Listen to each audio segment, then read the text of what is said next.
Face-to-face classes aprobado ni Mayor Jerry Treñas kag sang lokal nga panguluhan. Nagpasalig ang lokal nga panguluhan sang syudad sang Iloilo nga aprobahan ang mga application sa mga pampubliko ug pribado nga eskwelahan para sa pagbalik sang face-to-face classes. Suno kay Mayor Jerry Treñas nang inegatibo gid ang epekto sang pandemya sa edukasyon, gani kinahanglan gid mabalik ang face-to-face classes.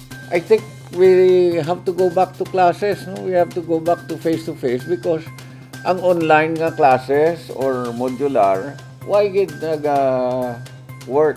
Maluoy kita sa kabataan. Sa karon, mayara sang 4 ka private schools kag 8 ka public schools nga nakakuha sang approval gikan sa Iloilo City Government. Kinahanglan sa maini nga makompleto ang rekisito gikan sa School Safety Assessment Tool. Para sa akon, we need to go back to face-to-face already. And tanan nga request for face-to-face classes ginaaprubahan ko. I am repeating this, ang tanan nga request for face-to-face classes ginaaprubahan ko. Una dire, pila ka medical kag nursing schools na ang nag-request nga makabalik sa face-to-face classes. Kevin Patrick Casipe para sa Level Up Patrol. Iloilo City Public Library ginadagsa sang book donations halin sa mga Ilonggo.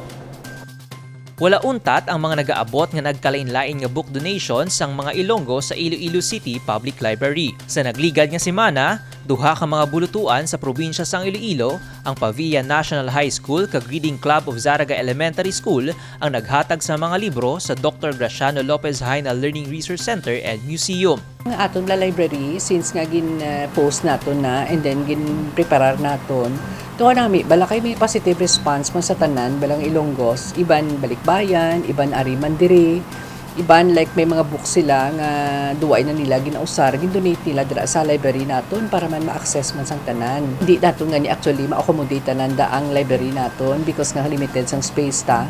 So there are times nga kundi may tables kita nga movable tables, ibang ginabutang nila da sa aton nga grounds lang. Di ka nami makay katahom sang palibot. So kundi nang shaded area, dira sila kaysa ka group study kaga tuon. Magluwas sa mga bulutuan, may mga individual man nga naghatag sang ilang mga book collections.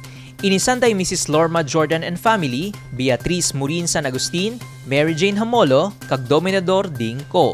Mahimo mabasa ang mga donated books sa Iloilo City Public Library, kaangay sang academic books, fiction, religious books, magazines, novels, reference books, National Geographic books, kag children's books. Sa karon, mayara sang total nga 1,648 book donations nga nabaton ang City Library sa Haro. Magadonar naman ang Security Bank kaupod ang Library Renewal Partnership sang dugang nga 123 storybooks ag tables and chairs nga amo ang iga-turnover buwas nga adlaw, Abril 28.